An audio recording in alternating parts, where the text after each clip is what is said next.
You can listen to The Professional Left on iTunes, Stitcher Radio, or at our website, proleftpod.com, where you can also contribute to this podcast. There's a PayPal button at our website, or you can mail us a letter and or contribution at P.O. Box 9133, Springfield, Illinois, 62791. This is the podcast for March 22nd, 2019. It's not safe for work. Recorded live from the Cornfield Resistance, where David Brooks is camped out right next door looking for the real America. It's The Professional Left with Driftglass and Blue Gal.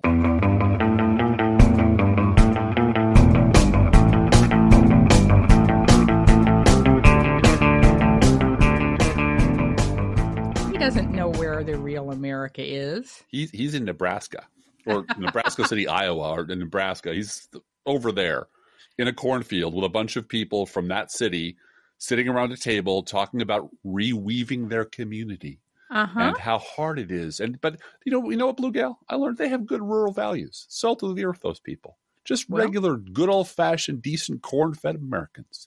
And you know what else? Not one fucking word about politics or culture or Trump or anything at all. It's just, you know what's cool? Middle America's cool. I want to say a prayer or say words of comfort to those people in the Midwest that are dealing with massive flooding. Yes. And it is not helpful that a certain congressman from Iowa is dissing flood victims from other parts of the country where people are not so white. Yeah. And that's all I'm going to say about that, because if I have to talk about that particular person today, I'm going to have a fit. Well, I recall what the words of Jonah Goldberg, who's the new savior of the Republican Party, who's going to save conservatism after Katrina. Mm-hmm. His advice was grow gills. Yeah. Well, that's exactly what Steve King is talking about. That the Katrina people are moochers, right? While large parts of Iowa and other parts of the Midwest are underwater, and they are. The Offutt Air Force Base is underwater, where, it's very, very bad. And more is coming, and there are going to be flash floods. And even in our paper today, it said record flooding is on the way for basically anyone who lives near a snowpack or river, which is terrible and going to be pretty much the new normal unless we do something pretty drastic about climate change pretty fast. But, there are no consequences to Steve King saying there's no consequences. Apparently not. No. His voters keep turning out, and that's sad for the people who don't vote for him. Mm-hmm. We'll try again. I think that it's just like our district, and that we don't have. I have to admit, I do not like our congressman, but he is not Steve King. He is an enabler of the party of Steve King. Yes, and working very hard to become a leader in the party of Steve King. But he's not Steve King in terms of being that level of embarrassing. But he's a log on the bonfire. He is. Every Republican congressman is a Republican is a count towards majority. Right. Right. Every Republican senator is a vote for Mitch McConnell. Absolutely. Period. Absolutely. And that's the way our government works now. And I don't really care about the fact that you looked at the bus and on your left is a Klansman, on your right is a skinhead, and a Nazi is driving. You're like, but I'm a nice guy. Okay, get off the fucking bus. Yeah, get out of the party. No, that's it. Well, the days of politeness, disguising hatred, disguising bigotry are over. Yeah. And you mentioned McConnell. Yeah. Several people this week retweeted the speech from the New Zealand leader about bigotry and how we can't have bigotry, because if we have bigotry, that leads to extremism. She really made the connection that just allowing bigotry as kind of a, free speech and we need to have it and so forth. And she said, no, we have to eliminate bigotry from our discourse because it leads to extremism and killings. Yeah. And there are, it is like yelling fire in a crowded theater. If you are yelling N-word and thinking it's okay, you are inciting violence when you do that. Well, and this is what we in this country, and rightly so, criticize the Taliban for. Yeah. They provided the sort of religious and vocabulary pretext for Al Qaeda to murder people. And it was, no, we give you the moral and religious authority to go forth and do horrible things in God's name. Well, and so when I saw like the third or fourth retweet of this woman's words, I said, yeah, but in the U.S., Mitch McConnell won't let a no racism bill on the Senate floor. Right. That's our politics. And that makes it really easy to identify the source of the infection. Exactly. It's Mitch McConnell. It's the Republican Party. There's really there's no rational debate anymore about where the problem's located. Now it's just, how can the people who let it grow and let it fester and let it turn into this monster factory cover their own asses and pretend to salvage their financial reputations and their professional reputations?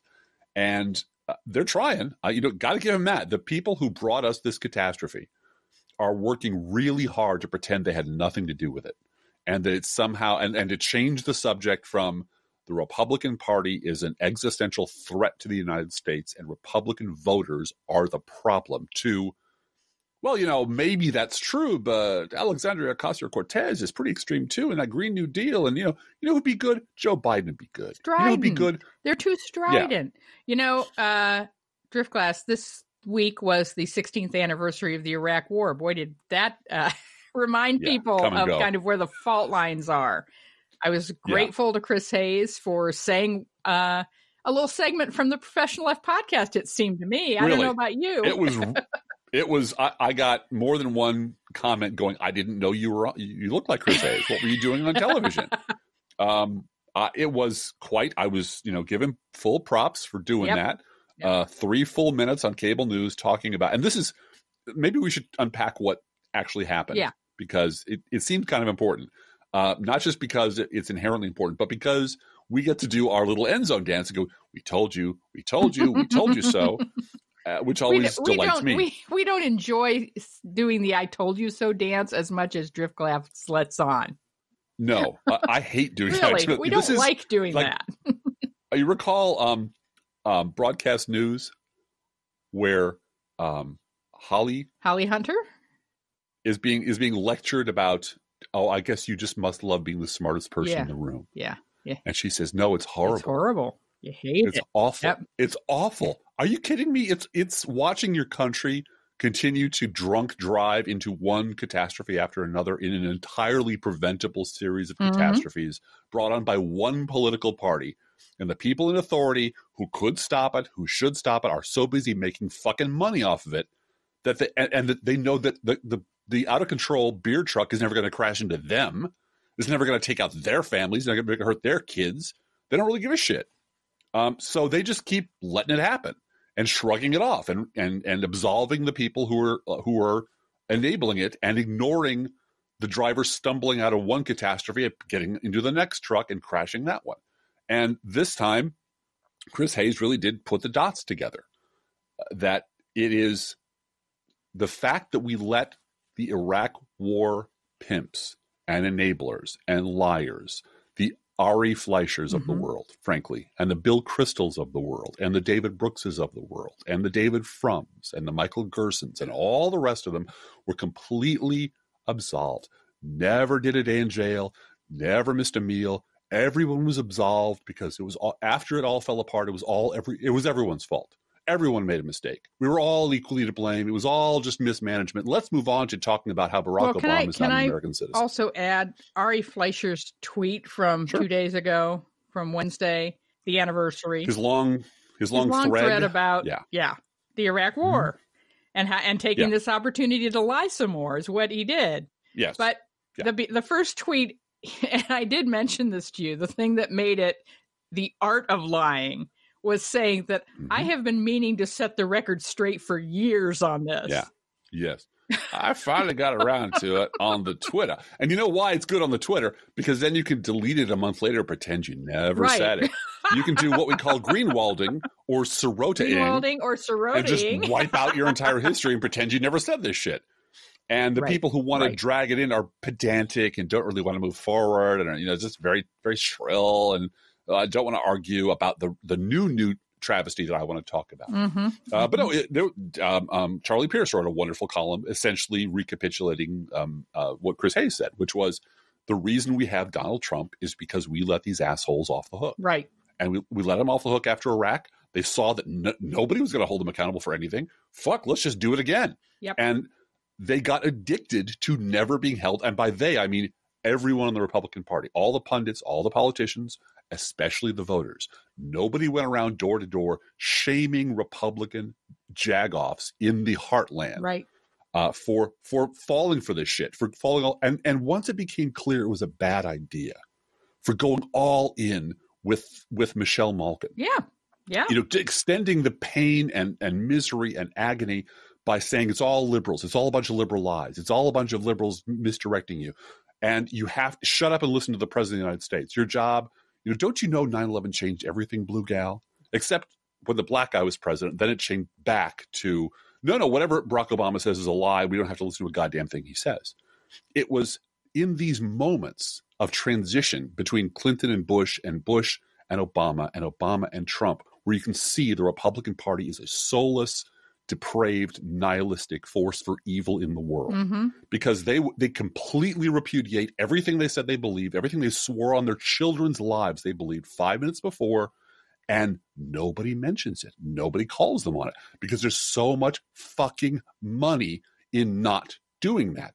And Chris Hayes finally said, look, the reason Donald Trump's in the White House is we let Republicans get away with murder over and over again. He made the Professional Left podcast connection between the past and the present, which is absolutely has to. I have the quote here from what he said, if you don't mind.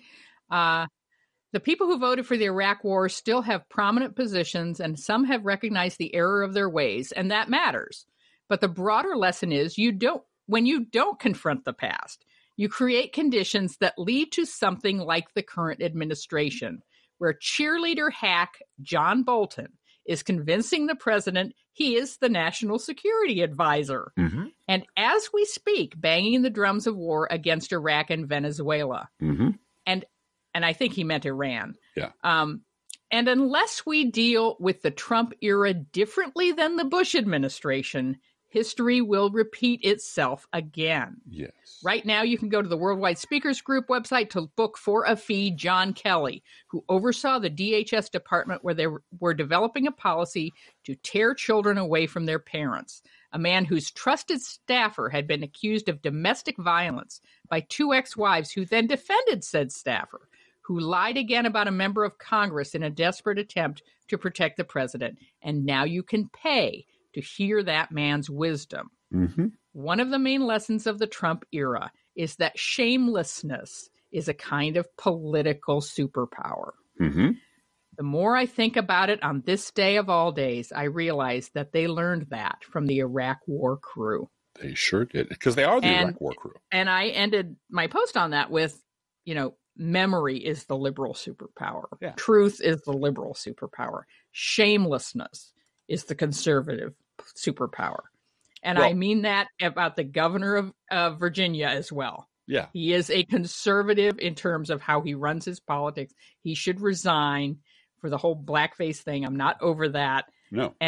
But he learned the lesson, which is you dig in and you don't resign and people forget. And he learned that from the Iraq War pimps. So and the reason, and Donald Trump every day digs in a little deeper. Yep, and says, if you touch me, my people will burn this country down. That's essentially the threat he's making. And now that you say that, I think this is really a good dovetail to, we're getting very deep into the weeds all of a sudden. I'm really glad. James Comey did an op-ed in the New York Times on Thursday. May I just say, fuck James Comey. And James Comey said that he hoped, quote unquote, that we wouldn't impeach Donald Trump, that instead Donald Trump would be voted out of office. And other people have said this as well. Uh-huh. His point being that and here's the quote, I hope Mr. Trump is not impeached because a significant portion of this country would see this as a coup. Uh-huh. And a Twitter stream known as, they are all known these days as Devin Nunes's bath sheet, really boiled it down to to a very important element. He said, I think the underlying sentiment in your op-ed is that a large portion of the country doesn't care if the president is compromised by a foreign rival and would consider it a coup regardless of his criminality. That is scary. And so there was a woman on Lawrence last night. It was Ollie Velshi subbing for Lawrence. I found it interesting that Thursday night, Lawrence and Rachel were both out. And that to me says that maybe they're staying on Friday. Maybe they'll be on tonight. Well, they were at my event. I did an event last night. Yeah, it was very popular. It was very popular. Was at a local Springfield community event last night. So yes, yeah, very popular. Just saying, that's where they popular. were. Okay. Dahlia Lithwick, who does a podcast. Who's very cool. She's a cool person. Yeah. And do you know what her podcast is called? Lithwick with Lithwick. I don't know. No, it's a legal podcast. We'll put it in our notes. Dahlia Lithwick was on, and she is a legal analyst, and she said Comey's argument was crazy making. Yes. I agree with the beginning of the op-ed where he says, I don't have a dog in this fight. I just want the facts. That's great. But this part where he says, whatever the outcome is, don't go for impeachment because there's going to be a blowback. We must not conform our responses to the Mueller report to sort of mollify angry people who are not going to accept it as true. We can't be afraid of where truth takes us. If we do, this starts to look like asymmetrical warfare. It already is asymmetrical warfare. It especially looks like asymmetrical, this is what I wrote. It especially looks like asymmetrical warfare when you consider the number of Republicans prepared to pre-impeach Hillary Clinton the moment she put her hand on the Bible. Yeah. Yo, James Comey, your party is the party of Solyndra, Fast and Furious, Whitewater, Baby Parts, Vince Foster, Birth Certificate, Kenyan Muslim, Uranium One, Seth Rich, Benghazi, and the Tarmac. Pizzagate in your emails. And so impeach her now, right now. Don't wait. And this is the party that did impeach Bill Clinton. Hannity is still impeaching Hillary Clinton. Yeah. and who couldn't find enough to hang on Barack Obama to actually impeach him, so they just settled for grinding the entire government to a halt so he couldn't govern. Right. But this is why James Comey is a fucking asshole.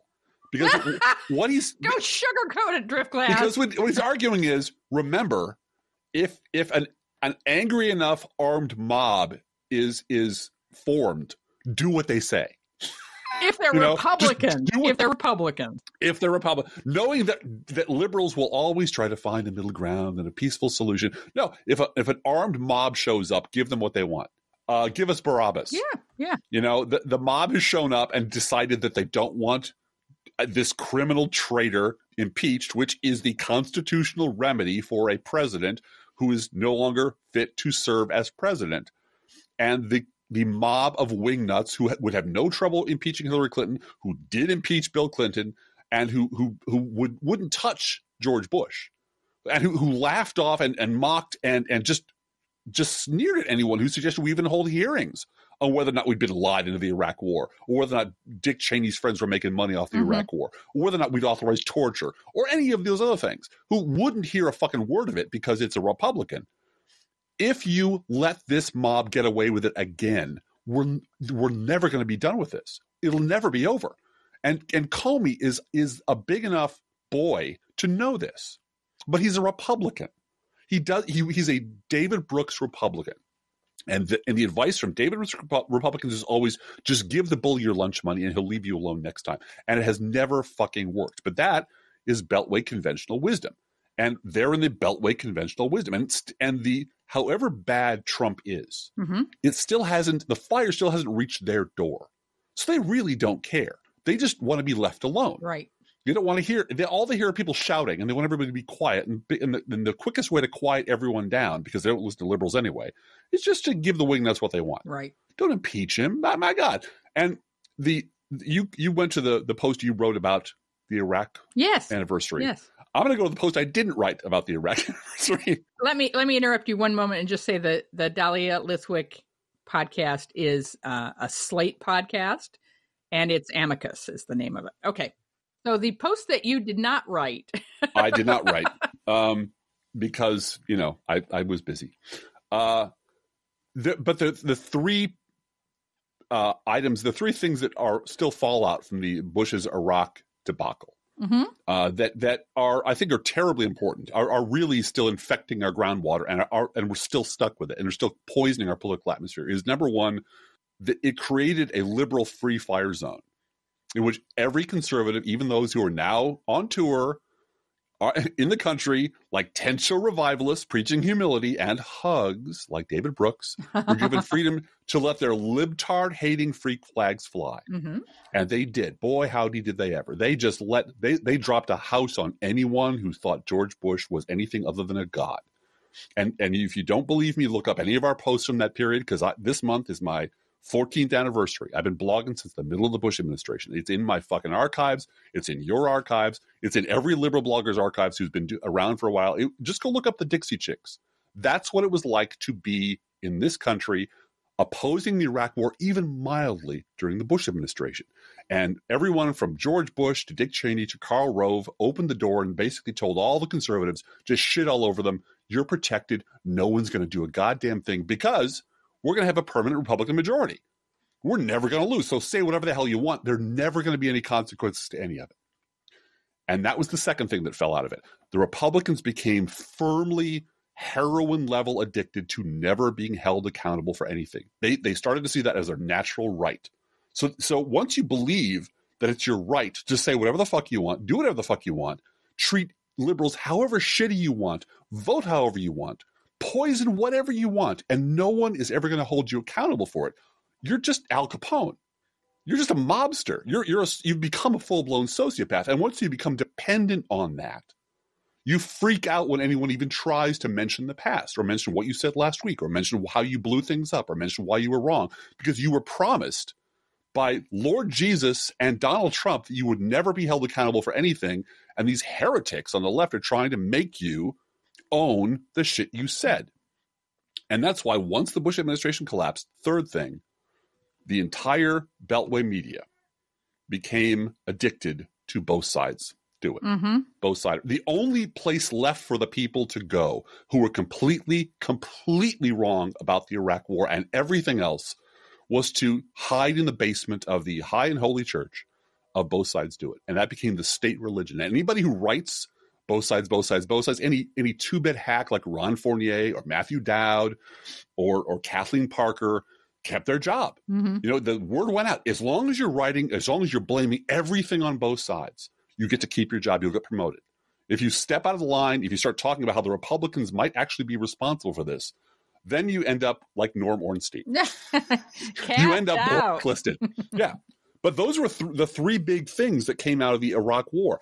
And those are three things that all predate Donald Trump by a decade. A lot. Yeah. And those are the things that all converged to make it possible for a monster like Donald Trump to be elected. Absolutely. Driftglass, I want to change gears just a little bit. Sure. There was a wonderful interview on Morning Joe this week. Of all places. And we have to do a mea culpa on this because Pete Buttigieg is for real, right? Our hands were slapped and we liked it. And we and we read a letter from a listener about that, yes. We were wrong. He really is a good wrong. progressive guy and very smart. And we didn't know that. I bought his book on Kindle and I'm reading it. And, he speaks languages and is a progressive, and he knew exactly how to push back on Joe Scarborough. Scarborough wanted him to say, I'm a centrist. No, I'm not. I'm a progressive. I don't find those labels helpful, but I'm a progressive. And pushed back on, but how do we work with Republicans? Well, I've had to get things done with Republicans. I've had Republican governors as mayor of South Bend, but that doesn't mean I compromise my principles. And he just really impressed a lot of people. And then that afternoon, there was an interview published in Esquire magazine with Pete Buttigieg in which he brushed up against a little bit of criticism of the Hillary Clinton campaign. And you would have thought he had boiled a baby on Twitter. It was unbelievable, the number of tweets I saw where, well, he's dead to me. Yeah.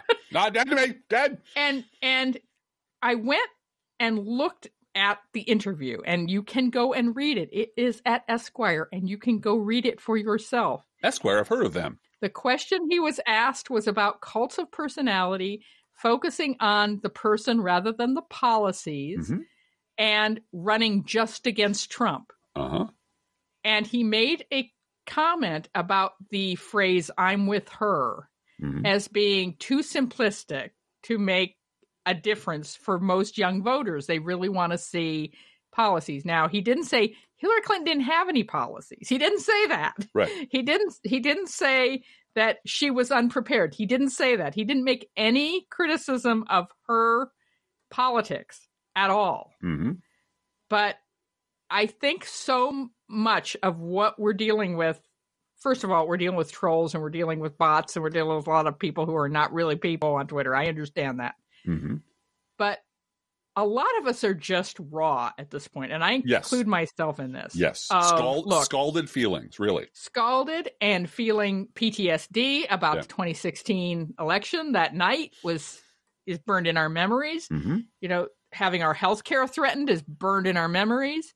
And wanting to make sure that people are fighting with us 100%. Yes. That we don't have time for anyone who's isn't behind us 100%. Right. And so we dismiss anything that looks like it might even hint at betrayal of us because we cannot handle it.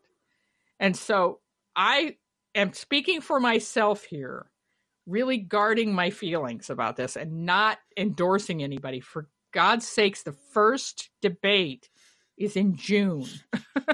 I can wait till then to dismiss somebody. I can, the Mueller report will have been released 72 times by then. So, that's right. Yeah. And the House Oversight Committee will have 0 documents from the White House by June as well. And Donald Trump will have lied a bunch more times. And Kellyanne Conway and Jordan Conway would have gone on the Battling Bickerson tour 5 more times. Dug up the corpse of John McCain 300 more times. Yeah. Right. I mean, it's going to continue to be bad, and it's going to continue to hurt, that this guy is still in office. That's just the case. While we're listening to these candidates, and some of them will say things that will disappoint you, and you'll say, well, I really can't go along with that. That's not my preference as a candidate. Right. That's right. I definitely think that the general consensus is we need people of color and we need women representing the party this time around. I get that I feel that way too. That doesn't mean I'm dismissing every white guy out there. Thank goodness. Hickenlooper took his mom to see Deep Throat. Fantastic.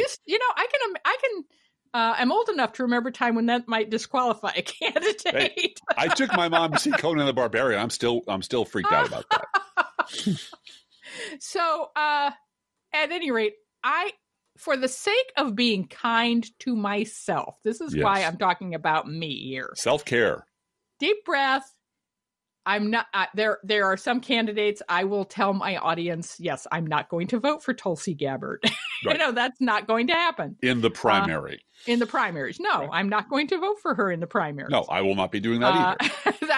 That I will announce. But for most of these other candidates who are, have maybe a little tiny daylight between them in terms of issues. Right. But for the most part are united on where they want to take the country. And it's away from republicanism, not just away from Donald Trump.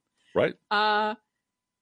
When I'm impressed with somebody, like I was totally impressed with Elizabeth Warren this week. She gave a 2-minute answer on why we need to break up Amazon. It was so remarkable. I wrote it up. 2 minutes. I totally understood what she was saying. She is already the economics teacher in chief.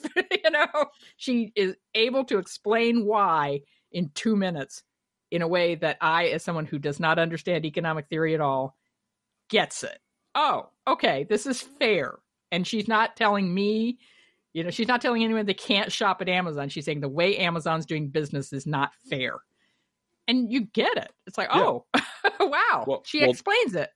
So when someone does that, when someone pushes a policy, pushes an idea, pushes a way of changing things to make things better in a way that impresses me, I'm going to say so.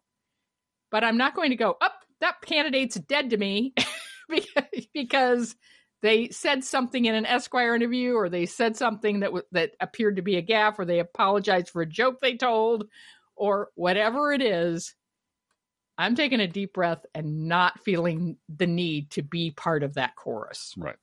It is the official policy of the Professional Left Podcast. Right. That the Professional Left Podcast will support the Democratic nominee for president. That is correct. We will campaign for them. We will send them money if they need it. We will knock doors. We will do whatever is necessary within our limited power to get the Democratic nominee for president elected in 2020, period. That's it. That's our policy. And in the meantime, for the Illinois primary, which is later than California, which is later than Iowa, which is later than New Hampshire, et cetera, I have one vote. Right. I have Illinois one vote primary. Too. That's what I've got. So, secondly, I'd like to mention Bernie Sanders. I don't want to say anything else about him. I just want to make sure John Cusack doesn't come screaming at me that the Bernie Sanders blackout is real, people. It's interesting. Real. It's interesting because the Samantha B on Full Frontal made a joke about Bernie Sanders and please, Bernie Sanders supporters, don't come kill me. Right. And I thought, that's kind of not funny. Right. It's kind of not funny. Right. And if it fell to me, if that joke fell flat, but at the same time, you get it. To have that perception or to be able to make a joke like that. Right. And enough people get it that it makes it through the filters that, this joke is going to go on the air. Right. That's on Bernie Sanders to fix. Yeah, and so let's just say don't sick Sirota on us. Okay. It's because it is what it is. We have a Bernie Sanders supporter in the house. We have a Bernie Sanders supporter at college. He's leaning towards Sanders. Right. And that's fine.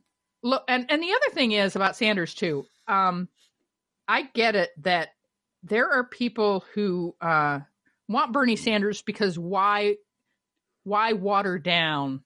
Why go to a prop plane when you have a jet plane available? Right. Why? Look, and as we've said, a lot of Bernie Sanders policies are now the mainstream regular, ordinary policies of the entire Democratic Party. Well, then why aren't we supporting Bernie Sanders? Because he's the originator of all these ideas. Let's go for that. I think you can make the same argument about Elizabeth Warren. Yes. That a lot of her ideas are now de rigueur in the Democratic Party. I only mentioned Bernie Sanders because there is a vast web of Bernie supporters scrutinizing every media outlet in the universe. Mm-hmm. And if you talk about politics and don't mention him explicitly, they will jump on your neck and yell at you for not. It's the blackout. It's the blackout. It's real. All right. So we mentioned him. All right. We're not. That's it. We're done. We're done mentioning him. We've mentioned him. Now we're done. Bernie Sanders. I'm not eliminating Bernie Sanders from contention in my mind at all. I have two young people reminding me that Bernie Sanders is right on a lot of issues. So that is true. I am really going to be interested to see how he does in New Hampshire this time around. It's very close to home for him, being right next door. And he's got a lot of competition. I've said that before. And here's the third thing. And this is where we dovetail back to our notes. Now that we've complimented the white guy and been neutral about the other white guy, I'm going to diss the black guy. No, I'm not dissing him, but this is David Brooks being super David Brooks this week.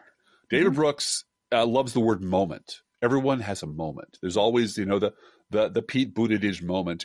That column hasn't been written yet. But all of his favorite Republicans, the Marco Rubio moment. Mm-hmm. Well, this week, Cory Booker found his moment. With David Brooks? Yes. And he wrote an extended column about how, do Democrats want the fist or the open hand? Uh-huh. And it's how Cory Booker practices radical love and forgiveness and open-heartedness. And some Democrats feel you need a knife fighter. We need a brawler. We need someone to go toe-to-toe with Donald Trump. But Cory Booker, and this is where David Brooks' heart is, and I'm giving you a direct quote now, the disease is in our context and not in our souls. And that context can be changed with better leadership. Uh-huh. And it's this whole column about how if Cory Booker were president and he were to do the things he said he did with his open heart and his love and his hope and his change, and let's all reach out and be bipartisan, that because Republicans aren't bad people. the idea that Republicans are evil or do bad things because they want to is crazy talk. It's this poisonous DC hyper-partisan tribal context. Hey, Driftglass. Yes. Donald Trump is going to put a candidate like that through the meat grinder. We tried this experiment already. Yes, we did. It was called the Obama administration. Yep. Republicans told him to go fuck himself. And brought the government to its knees. David Brooks is just pretending that never happened. Right. That just fucking never, it didn't prove anything. It never happened. And we should just run exactly the same experiment again with exactly the same Republican Party. And this time, it'll all work out differently because they're not bad people. Their context is just wrong. And this is David Brooks being the most ludicrously, like, drunk off his ass on both sides bullshit I've seen him in years. Because he's not just suggesting some arbitrary abstract theory. It's, no, let's just run exactly the same experiment we ran with Obama. He was trying to cash the same check 5 times. Yeah.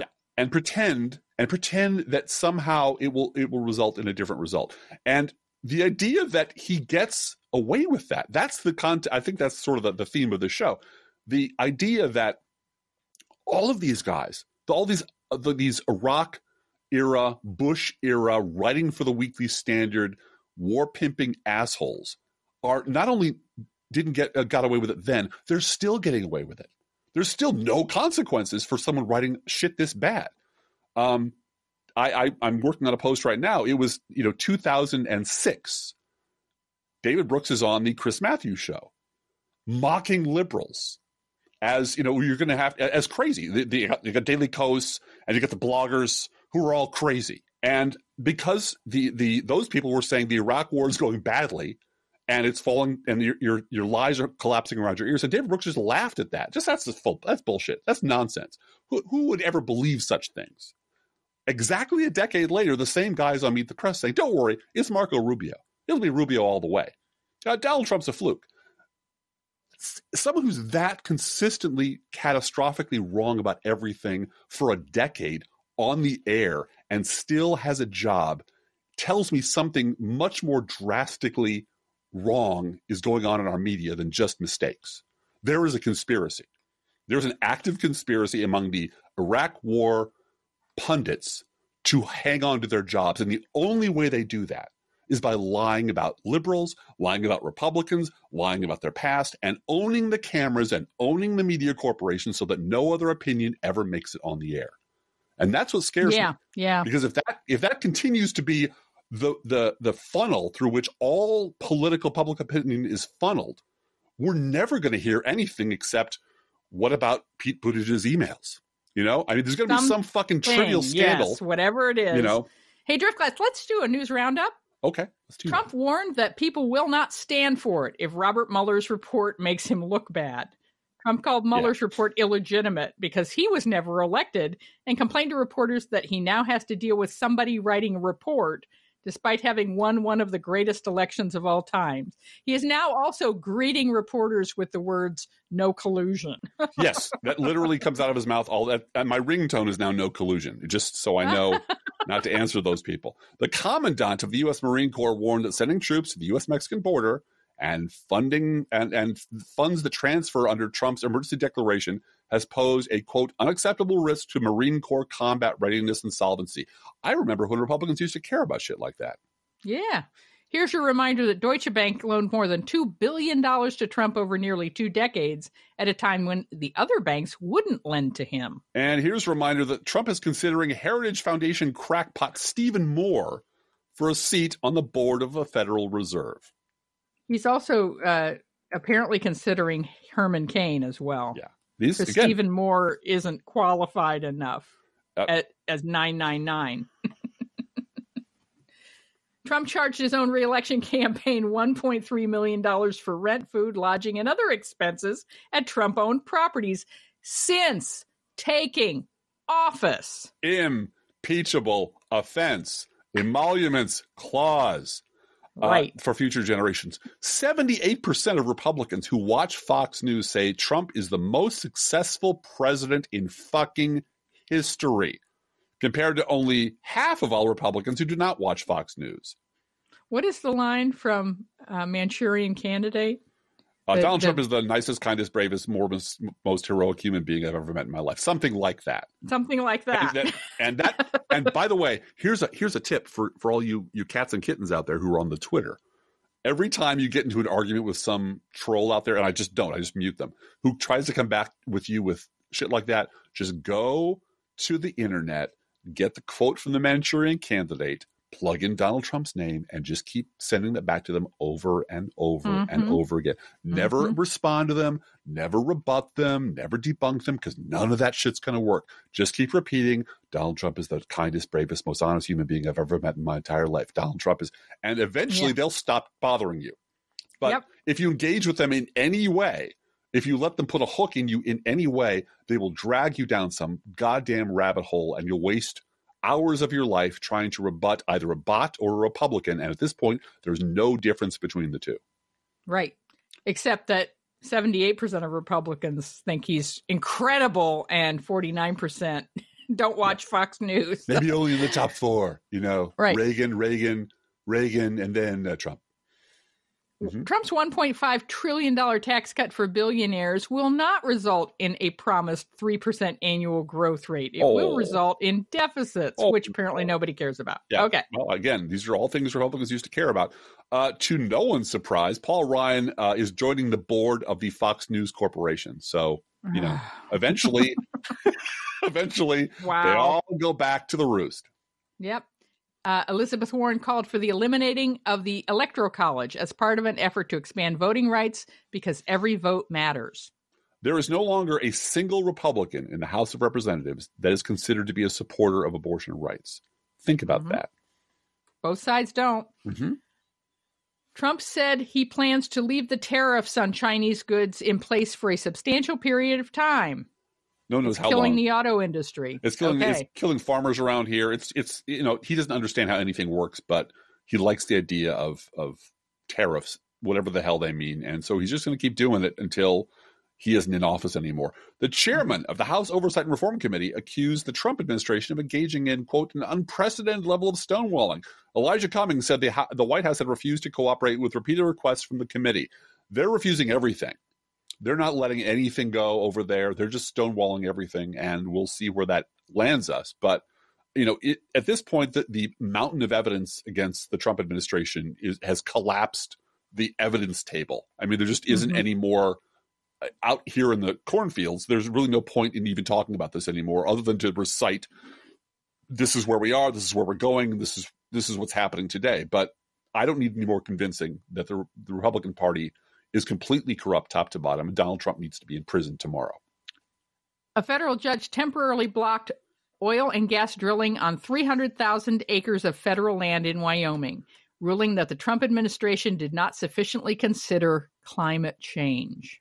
I have here Kellyanne and George Conway, about whom I think less is better. So we'll skip ahead to Jared Kushner and Ivanka Trump used WhatsApp and personal email accounts. Remember when that was an impeachable offense?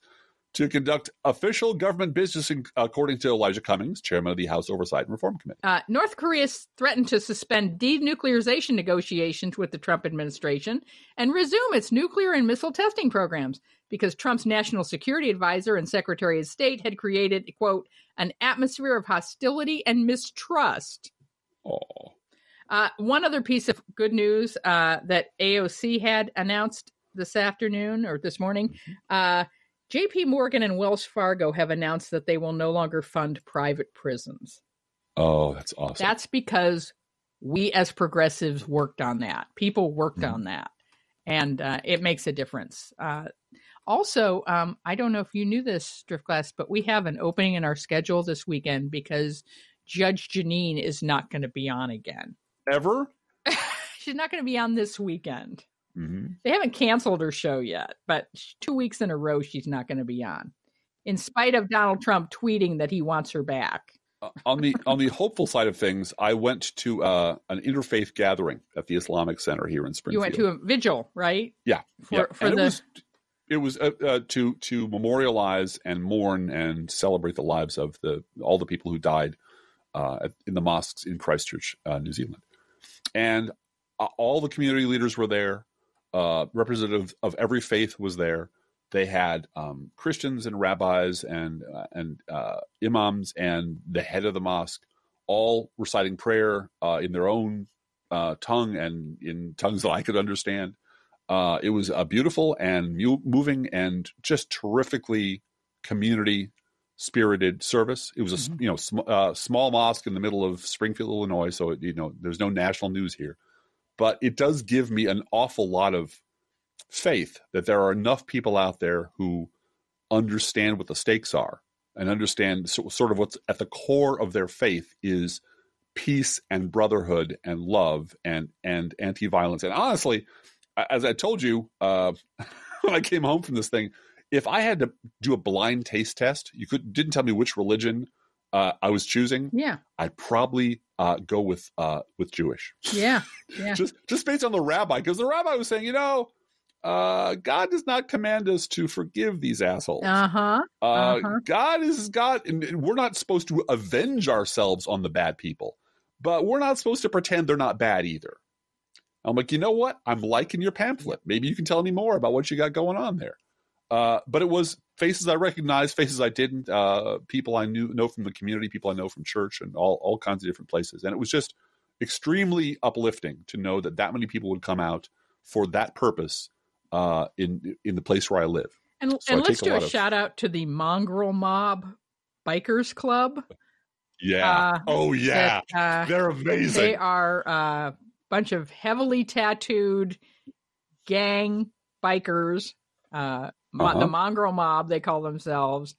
And they are in New Zealand, and they vowed to protect the mosque during Friday prayers. Yeah. So they are surrounding the mosque, and they're there on the front lines, and good for them.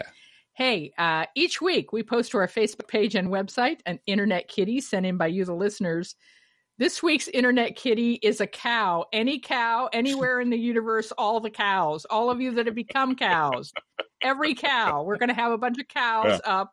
I have to find a free image of cows to put up. Wherever will you find that, Blue Gal? I'll find one.